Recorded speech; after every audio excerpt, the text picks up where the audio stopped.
मैं आपको बता रहा हूं, कई बार परमेश्वर हर बार आपके कानों से बात नहीं करता, आपकी स्पिरिट से बात नहीं करता। जब आप परमेश्वर में पूरे होते हैं, वो आपके आसपास ऐसा एटमॉस्फेयर बना देता है कि आप गलत दिशा की ओर जा ही नहीं पाते हैं। मुझे आज भी याद है, एक जन का मुझे फोन आया साउथ इंडिया से, और एक ऐसा परमेश्वर का सेवक जो करप्ट हो चुका था और फेक प्रोफेसीज करता था, और उसका फोन आया कि मैं वहां पे आ रहा हूं। और परमेश्वर जानता था, मुझे नहीं मालूम था उस समय, क्योंकि उसकी सच्चाई भी मुझ पे जाहिर नहीं हुई थी। मुझे मालूम नहीं था कि वो फेक है या नहीं। मैं उसको एक अच्छा मैन ऑफ गॉड समझता था, जेन्युइन समझता था। और एक दिन सुबह हम उठते हैं, जब हम जाने वाले थे एक दिन के बाद, और मैं और मेरी वाइफ हम दोनों उठे, और हम दोनों को 101, 102, 103 बुखार था। हमें ऐसा बुखार ना कभी पहले हुआ था, ना उसके बाद आज तक कभी हुआ है। और हम दोनों हैरान हैं, हमसे उठ नहीं हो रहा, हमें बुखार, बहुत गहरा बुखार है, गला दिमाग सब जकड़ा हुआ है। कोविड के पहले की बात है। तो हम बड़े हैरान है कि चलो एक जन को होता है थोड़ा सा, फिर उसका बढ़ जाता है, फिर अगले को होता है, ऐसे ऐसे फैलती है नई चीजें। एकदम से रात को हम बिल्कुल ठीक हैं, कल सुबह बिल्कुल ठीक थे, एकदम से सुबह उठे और हमारा गला, हमारा सब कुछ अंदर से जकड़ा हुआ, बुखार 103 है, उठ नहीं हो रहा, बिल्कुल हिम्मत नहीं है कि बेड से उठ जाएं। हमने कहा ये क्या हो गया, चलो देखते हैं। अगले दिन पैरासीटामोल खा के देखते हैं, वो ठीक नहीं हो रहा है। जब तक वो फेक आदमी इंडिया छोड़ के नहीं गया, हमारा बुखार खत्म नहीं हुआ।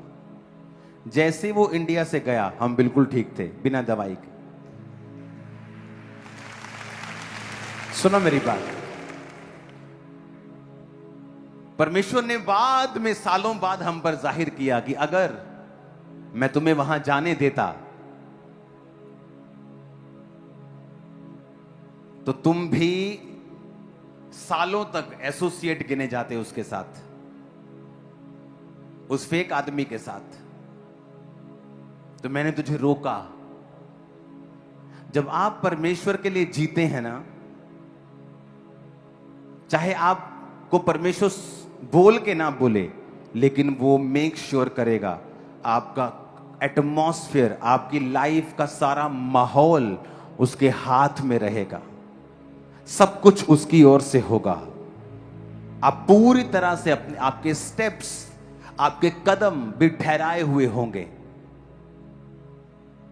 मिस कर सकते हैं आप इस लाइफ को, अगर आपकी लाइफ में पाप है तो। अगर आपकी लाइफ में बड़ा पाप छोड़ो, अगर आपकी लाइफ में थोड़ी सी भी डिस्ट्रैक्शन है तो, किसी के साथ डिस्ट्रैक्ट हो गए हैं आप, किसी व्यभिचार में, किसी लालच में, किसी चोरी में, परमेश्वर आपको धीरे से छोड़ देगा और आपकी अगुवाई करनी बंद कर देगा।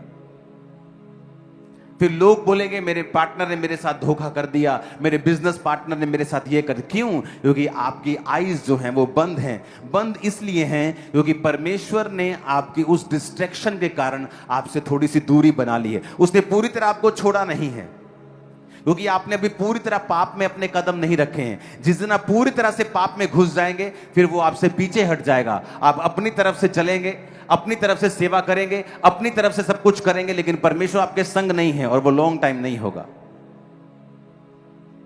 और जैसे ही आप परमेश्वर में जीना शुरू करते हैं, आप उसकी आज्ञाओं को मानना शुरू करते हैं, आप उसके अंदर जीवन जीना शुरू करते हैं, वो आपके आसपास के सारे माहौल के ऊपर कब्जा रखता है। ऐसी भी चीजें होंगी जो आपको पसंद नहीं है, लेकिन परमेश्वर आपके संग वो करेगा, क्योंकि वो आपके फ्यूचर को बेटर कर रहा है। अब बात ये नहीं है कि आप लोग दुखी हैं, सुखी हैं, कंफर्ट में हैं कि डिसकंफर्ट में हैं। बात ये है कि क्या आप परमेश्वर की मर्जी में जी रहे हैं। अगर आप परमेश्वर की मर्जी में जी रहे हैं, वो डिसकंफर्ट थोड़े दिनों का है, एक बड़ी विक्ट्री आप मनाने वाले हैं जल्दी। फिर वो हल्का सा कलेश लिखा अनंत महिमा को पैदा करता है। फिर आप नहीं जानते जो हल्का सा कलेश आपने सहा, आपके बच्चों को बेस्ट पोजीशन पर आप ही देखेंगे। वो हल्का सा कलेश जो आपने सहा, वो आपके जीवन में एक असीम शांति को लेके आएगा। लेकिन अगर आप डिस्ट्रैक्टेड हैं, अगर आप पाप को अपना जीवन दे चुके हैं, फिर जो भी आपके आसपास होगा वो आपके भले के लिए नहीं होगा। फिर हर रास्ता जो आपके लिए ओपन होगा, वो हर दरवाजा जो खुला होगा, वो परमेश्वर की ओर से नहीं होगा। इसलिए हमें यह बात समझने की जरूरत है। इसलिए मुझे यह बताने की आपको जरूरत नहीं है कि आपकी लाइफ में क्या चल रहा है, आप किस दुख से होकर गुजर रहे हैं, क्योंकि मुझे दवाई पता है उसकी। इसलिए क्रिश्चियनिटी में अपने पास्टर के साथ मिलना जरूरी नहीं है, अपने पास्टर को सुनना जरूरी है। ये बाबा कल्चर नहीं है कि आप उससे मिलेंगे तो वो आपको कुछ देगा और आप ठीक हो जाएंगे। ये होली स्पिरिट कल्चर है। अगर आप होली स्पिरिट की बात को सुनेंगे आप हील हो जाएंगे। इसीलिए अपने मेंटर को सुनना जरूरी है। इसलिए पौलुस ने तब रेडियो नहीं होता तो उसने लिखा कि अपने मेंटर को सुनना जरूरी है। इस पत्री को पढ़ के सुनाया जाए। जो कोई इस पत्री की बात को ना माने उससे दूर रहो ताकि वो शर्मिंदा रहे, पौलुस ने लिखा। क्योंकि उसको पता था कि पवित्र आत्मा ने जो कहा है उसे सुनना जरूरी है, पौलुस को मिलना जरूरी नहीं था। जब आप ये बात समझ लेंगे कि कोई मायने नहीं रखता आपकी जिंदगी में कितनी बड़ी मुसीबतें चल रही हैं या किस हार्डशिप से आप गुजर रहे हैं, किस मेंटल स्टेट से आप गुजर रहे हैं, जरूरी यह है कि क्या आप परमेश्वर में हैं, क्या आपने अपना जीवन परमेश्वर में सुदृढ़ किया है, क्या आपने प्रार्थना वाला जीवन रखा है, क्या आपने पवित्रताई वाला जीवन रखा है, क्या आपने चेलों वाला जीवन आप जी रहे हैं। अगर आपने रखा हुआ है तो सब बातें मिलकर भलाई को पैदा कर देंगे। आप फिर देखेंगे, आप आगे आगे चलते जाएंगे और प्रेस करते जाएंगे अपनी लाइफ को परमेश्वर की ओर, और अंत में आप देखेंगे आप एक बड़ी गवाही को पा चुके हैं। आप देखेंगे परमेश्वर ने आपकी लाइफ में बड़ा काम किया है। हालेलुया। हो सकता है आज परमेश्वर ने इसी संदेश के द्वारा आपसे बात की हो। यदि आप चाहते हैं कि ऐसे ही बाइबल आधारित संदेश आपको हर दिन मिलते रहे तो अभी इस चैनल को सब्सक्राइब करें और बेल आइकन ज़रूर दबाएं। इस संदेश को अपने परिवार, दोस्तों और उन लोगों तक भी पहुंचाएं जिन्हें आज परमेश्वर के वचन की ज़रूरत है। याद रखिए, परमेश्वर आपसे प्रेम करता है, वह आपको कभी नहीं छोड़ेगा और कभी नहीं त्यागेगा।